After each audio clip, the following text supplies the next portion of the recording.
Welkom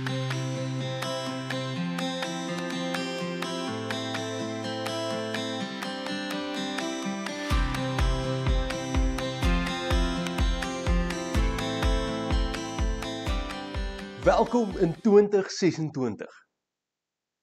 Net so rukkie terug was dit die begin van 2025. En die tyd het gevlieg. Jy's deur Desember, jy's deur die familietyd, die klere is dalk bietjie stywer en die huis is dalk bietjie vuiler, maar jy's aan die ander kant. Nou is dit die tyd om die lysies te skryf. Die nuwe jaar voorneme. Dit is vir my 'n lekker gesprek ook om te hê met die familie om die tafel en dan ook as jy hulle bel om te hoor hoe gaan dit. Wat is jou nuwe jaar voorneme? Ons is gewoonlik reg met die lysie. Ons is hierdie jaar moet ek net bietjie fiks word. Ek moet kyk na my gesondheid. Ek moet beter eet.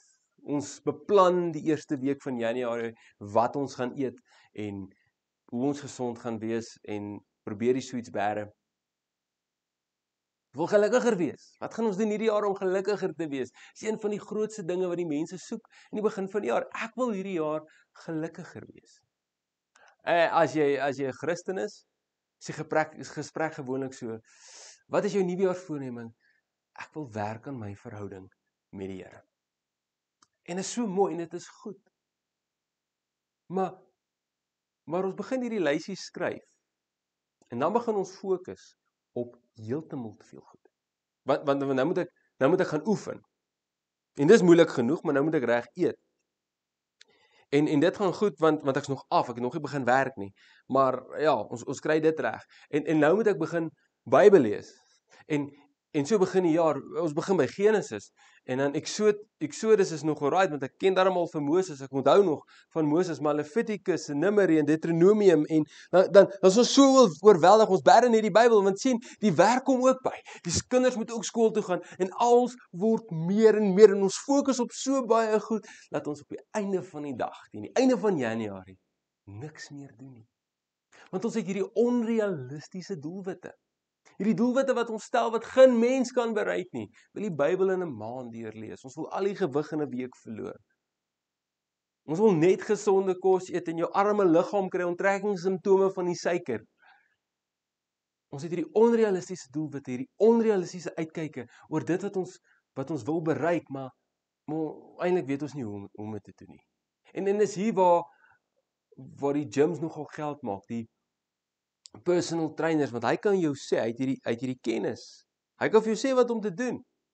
Die wêreld wil vir jou aan jou hierdie een ding ook verkoop, die hele tyd, veral Januarie. Is asof die mense net meer kommissie soek om vir hulle kinders se skoolfonds te betaal, maar dis hierdie een ding wat jou lewe gaan verander, hierdie een ding wat jou lewe gaan beter maak. Dit kom nie net in oefening nie, dis die volgende kar, dis die foon, dis die rekenaar, dis die huis waarin jy bly, dis die dorp waarin jy bly, dis waar ons die veranderinge wil aantref net om gelukkiger te wees. En dis hoe dit werk hier. En voordat jy jou oë uitvee, is jy maar net in die ou roetines.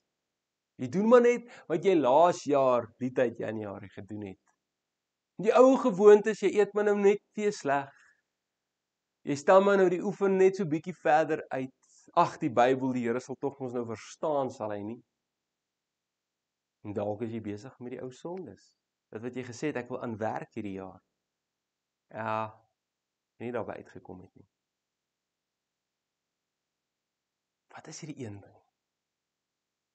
Wat is hierdie een ding hierdie jaar wat ek en jy kan doen om ons lewe te verander?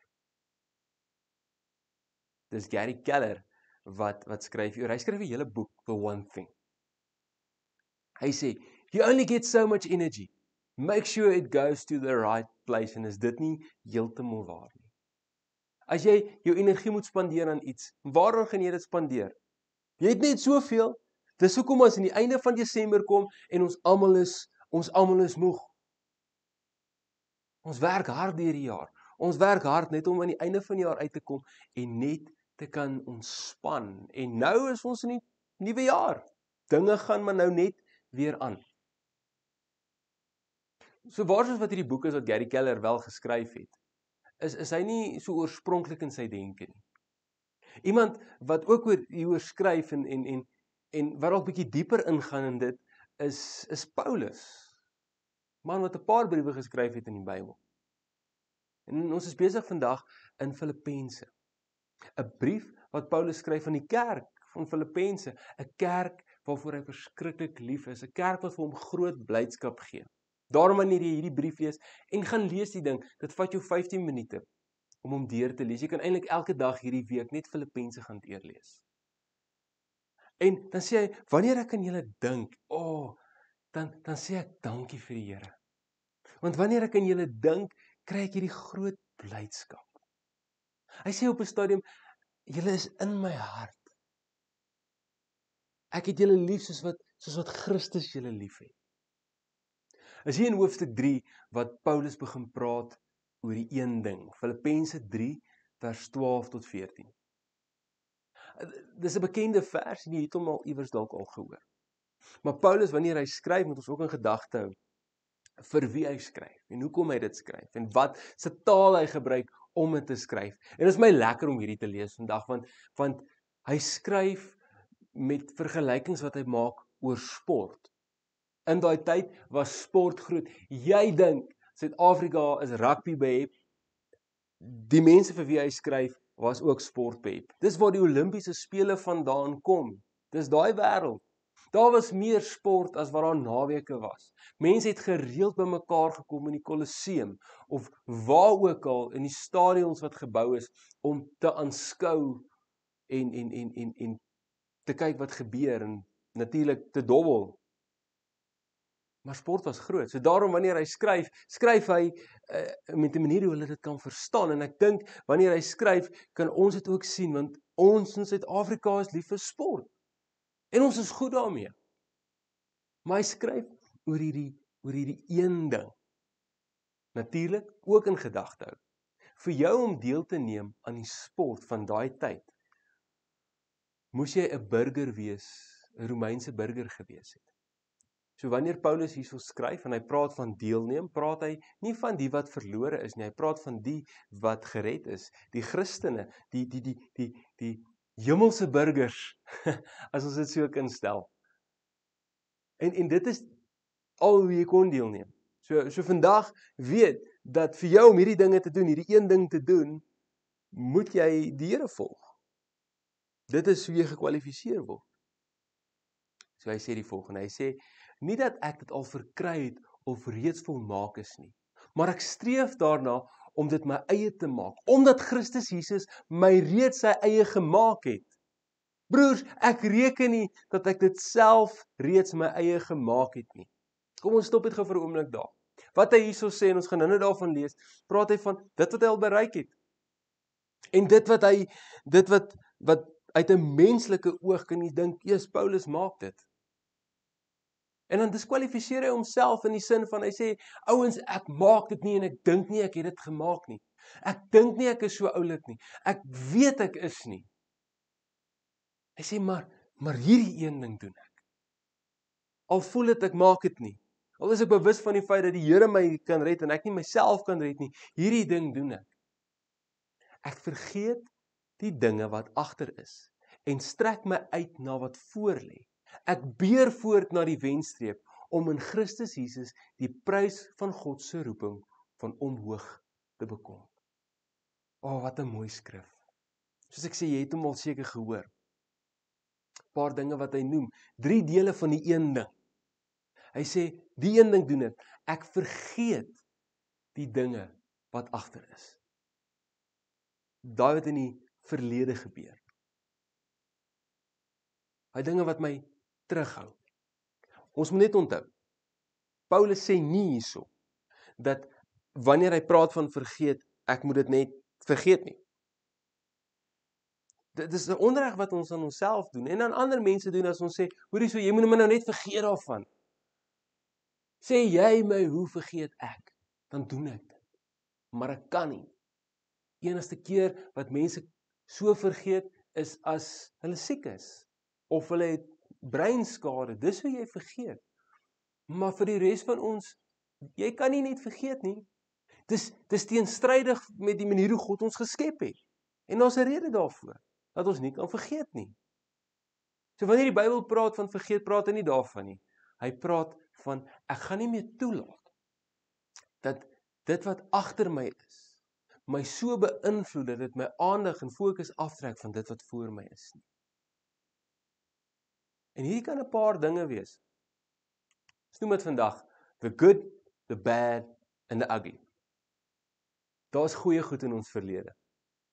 Paulus skryf hiervan, hy sê, as iemand anders dink dat hy op menslike dinge kan vertrou, ek nog meer. Ek is besny op die 8ste dag, afkomstig uit die volk van Israel, uit die stam van Benjamin, 'n Hebreër uit die Hebreërs, wat die wet betref, 'n Fariseer. Ek het 'n CV. As daar iemand is wat 'n paar goed bereik het, is dit ek, wat Paulus is. Ek het gaan swat, ek het gaan leer. Daar's 'n paar dinge wat ek kan sê, wat ek gemaak het in my verlede. Dis die goeie goed. Soms bou ons te veel op die goeie goed uit die verlede uit. Of wat ons kan onthou as die goeie goed ten minste. Israeliete het hulle het baie in daai slaggat getrap. Wat hulle terugdink aan die vleispotte van Egipte. Dit het so goed gegaan en hulle vergeet eintlik hoe dit regtig gegaan. Ons het so lekker kerk gehou. Die goeie ou dae. Dit is so gevaarlik hierdie goeie ou dae. Dit hou ons terug en dit keer dat ons verander, dit keer dat ons vernuwe, dit keer dat ons gedagtes vernuwe oor waar ons nou is, want ons hou vas aan die goeie ou dae. Die verhouding wat ek kan onthou wat gewerk het, wat nie eintlik gewerk het nie. Die werk waar ek was, wat ek dink ek moes nooit daar bedank het en gegaan het nie, maar ek onthou nie hoe dit regtig was nie, die goeie ou dae. Of my kennis, dit wat ek het, dit wat ek al bereik het, nie hoe baie ek is in hierdie sinne. Dit hou my terug van waantoe ek op pad is. En dan is daar die slegte. Die slegte is die slegte keuses wat ek gemaak het. Daai keuses wat ek gemaak het, wat my nie noodwendig bitter maak nie. Nie altyd nie, maar dit los soms net daai bitter smaak in my mond. Daar wat ek gekyk het waar ek geloop het en ek het vir al die mense gefaal. Of daai slegte keuse wat ek gemaak het. Daai ou wat ek vertrou het om saam met my in besigheid te gaan en ek moes hom nooit vertrou het nie. Weer eens daai verhouding wat ek gedink het gaan werk, maar ek moes dit nooit gedoen het nie. Jou maag trek sommer so in mekaar as jy daaraan dink. Daai slegte goed in ons verlede. En dan is daar die lelike goed. Is daai goed wat ons nie eintlik oor praat nie. Is daai goed wat ons nie wil hê mense moet van weet nie. Paulus skryf, hy sê ek het so baie ywer gehad vir dit waarna ek geglo het dat ek 'n vervolger van die kerk was. So mooi in Lukas 22 wat hy voor die mense staan en hy's besig om met hulle te praat en hy praat van Stefanus wat ons kry vroeër in Handelinge wat hy sê hulle het hulle klere voor my voete kom gooi, hy wat Paulus is. En ek het dit goed gekeer dat hulle Stefanus doodmaak. Ek was daar toe die eerste martelaar vir Christus doodgemaak word. En ek het dit goed gekeer. Daai ding waarmee ons sukkel, ons eintlik nie in die lig wil bring nie. Maar dit sit agter. Daai ding wat ek gedoen het. Maar dit hou my terug. Ek kan nie vorentoe gaan nie. Of dit goed is of sleg is of lelik is, dit hou my vas. Wat doen ek? Ek kan nie 2026 ingaan as hierdie goed my in 2025 en verder terug nog vashou nie. Wat doen ek? Terwyl ons praat van die verlede, hier's 2 V's om saam met jou te dra. Vergewe, maak vrede. Sommige kere is dit 'n langer pad vir een as vir 'n ander. Maar ons volg in die voorbeeld wat God vir ons stel, om sy seun te stuur, sodat ons vergifnis kan ervaar, en ons vergewe daai persoon wat ons seer gemaak het. Nie vergeet nie, ons gaan dit onthou, ons kies om te vergewe. En dan moet ons elke dag 70x7 keer vergewe ek, totdat dit nie meer seer maak. Totdat dit my nie meer terughou nie. Ek hou aan vergewe. En as jy jouself moet vergewe, dan doen jy dit ook 70x7 keer. Hou aan totdat dit my nie meer terughou nie. Ek maak vrede. Ek maak vrede met dit wat daar gebeur het. Ek maak vrede met die goed, die sleg en die lelik. Miskien is jy nie waar jy gedink het jy gaan wees nie, vandag, in 2026. Miskien wou jy op 'n ander plek wees. Miskien het jy nie vrede nie. Maak vrede. Vat dit na God toe. Sê, Here, ek weet nie, maar U weet. Ek kan nie, maar U kan.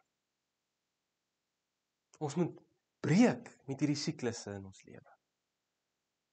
Anders kan ons nie vorentoe kyk nie. Anders gaan jy 2026 terugkyk. En ons wil tog nie dit doen nie, wil ons?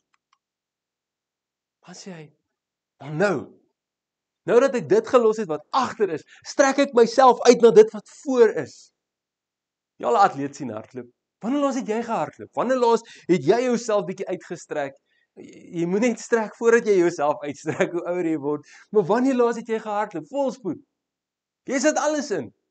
Veral as jy resies hardloop. Dis jy's die ou wat rondkyk, wat stadiger hardloop, maar as jy gefokus is en jy is besig om jou vinnigste te hardloop, elke spier word ingespan.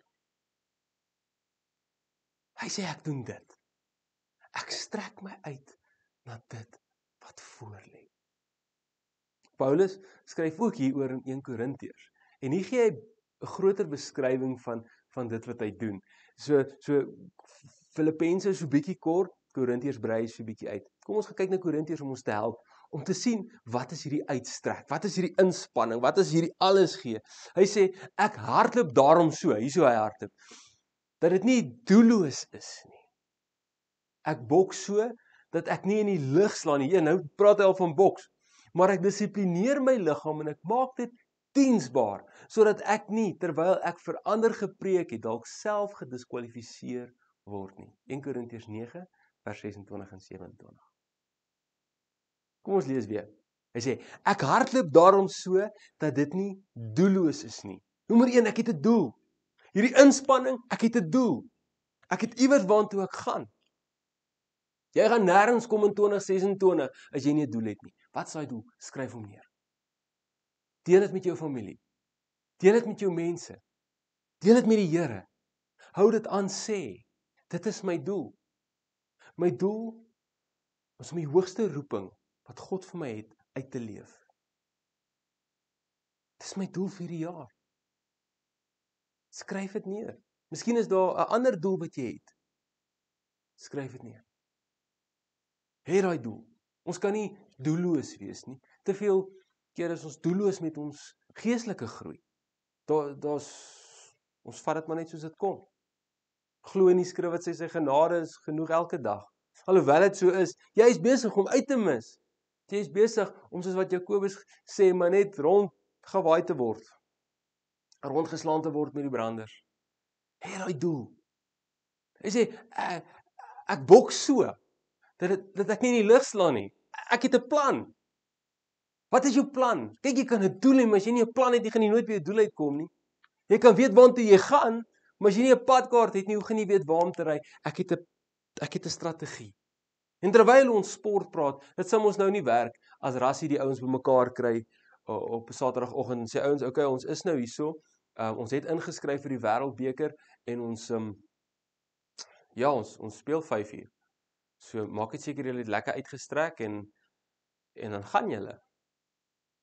Onthou, ons doel is om die Wêreldbeker te wen. Dis dwaas. Geen mens sal dit doen nie. Hoekom doen ons dit met ons geestelike lewe? Hoekom doen ons dit met ons lewe? Ons daag op sonder 'n plan. Wat is jou plan?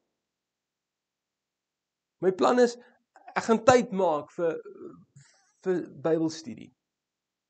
Ek gaan daai en daai boek lees. Goeie boek, begin met Filippense. Ek gaan tyd maak vir bid.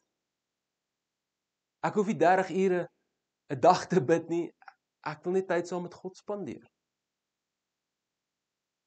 Dit bring my nader aan my doel.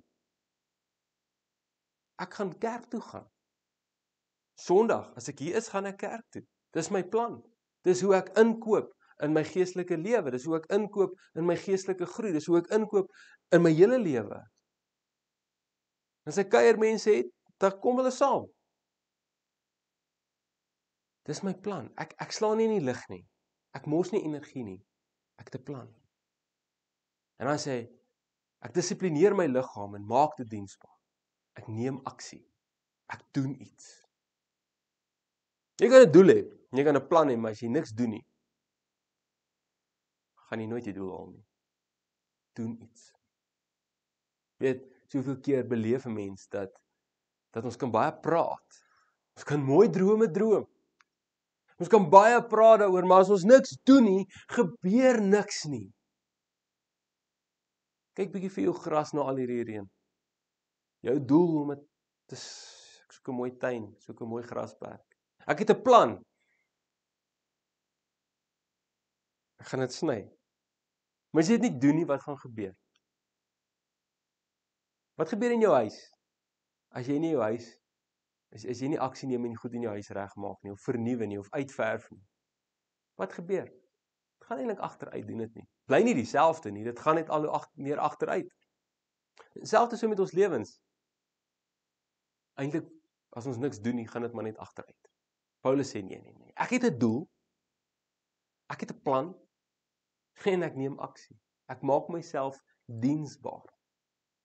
Soms sien mense dit in die kerk, wat mense wat nie diensbaar is nie, mense wat nie betrokke is nie. En daar's baie keer goeie redes daarvoor. Maar hulle raak krities. Nee, maak jou hande vuil. Daag op. Wees diensbaar. Paulus sê die mooi ding, hy sê sodat ek nie terwyl ek vir ander gepreek het, dalk self gediskwalifiseer word nie. En dan die laaste ene, hy sê ek hou aan. Ek beer voort na die wenstreep. Man, as jy lanklaas gehardloop het, hardloop jy die eerste 20 meter, dan pyn alles. Want omdat jy alles insit, gaan alles begin pyn. Gaan nie makliker raak nie. Ons is so vasgevang in hierdie wêreld, dat ons prentjie van sukses is gemaklikheid. Ons prentjie van geluk is gemaklikheid. Ek wens ons as kerk oor die hele wêreld kan uit hierdie prentjie uitbreek van ons wil gemaklik wees, want dan seën die Here ons. Dis nie waarop die evangelie gebou word nie. Dis nie waarvoor Jesus gekom het nie. Jesus het nie gekom vir jou om gemaklik te wees nie. Punt, klaar. Inteendeel. Hy sê, jy gaan ongemaklik wees. As jy my volg, en hulle het my vervolg, gaan hulle jou vervolg. As jy nie lus het vir swaar kry nie, moenie Jesus volg nie. As jy nie lus is om gechallenged te word nie, moenie Jesus volg nie. Paulus sê, ek beer voort, al is dit moeilik, ek hou aan. Jakobus skryf hier, hy sê, beskou dit as groot vreugde, my broers, wanneer allerhande versoekings julle oorval, omdat julle weet dat, as julle geloof getoets word, dit volharding meebring. Maar julle volharding moet tot volledige ontwikkeling kom, sodat julle volmaak en sonder gebrek kan wees, en in geen opsig tekort kan skiet nie. Dit gaan moeilik wees, maar vind vreugde daarin. As jy 2026 wil uitgaan en wen, hou aan. Nie word gemaklik nie. Jou bootjie gaan geskit word. Soms gaan die storms kom.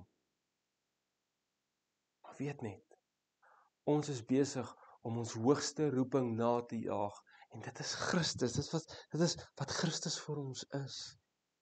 Dis 'n ewigheidsroeping, dis nie 'n eendag roeping nie, dis 'n roeping wat nou is. En daarvoor het ons dit ten spyte van geloof, ten spyte van hoe dit om my lyk, ten spyte van hoe ek voel. Weet, somtyds bid 'n ou man net, Here, help my net om in my roeping en op te tree, nie op my gevoelens nie. Here, laat ek net aangaan, en ek wil dit vir jou sê vandag, mag die Here jou help om nie net op te gee en in te gee op hoe jy voel nie, maar mag jy op jou roeping reageer waarvoor hy jou geroep het. Jy sê, ek vergeet van die dinge wat agter is, en ek strek my uit na wat voor lê. Ek beer voort na die wenstreep, om in Christus Jesus die prys van God se roeping van hom hoog te bekom. Dis my gebed vir jou vir 2026. Mag jy hierdie roeping beleef. Mag jy vergeet, mag jy uitstrek, en mag jy aanhou vir wat hy jou voorgeroep het. Kom ons bid. Here, dankie. Dankie dat ons in 2026 kan ingaan met die wete dat U ons geroep het. Dat ons 'n doel het, dat ons iewers heen het om heen te gaan. En mag ons hierdie jaar vergeet van dit wat ons terughou, mag ons losmaak, mag ons vergewe en mag ons vrede maak, mag ons onsself uitstrek en alles insit en aanhou al raak dit moeilik. Here, ons dankie daarvoor. Ons bid dit in die naam van Jesus Christus. Amen.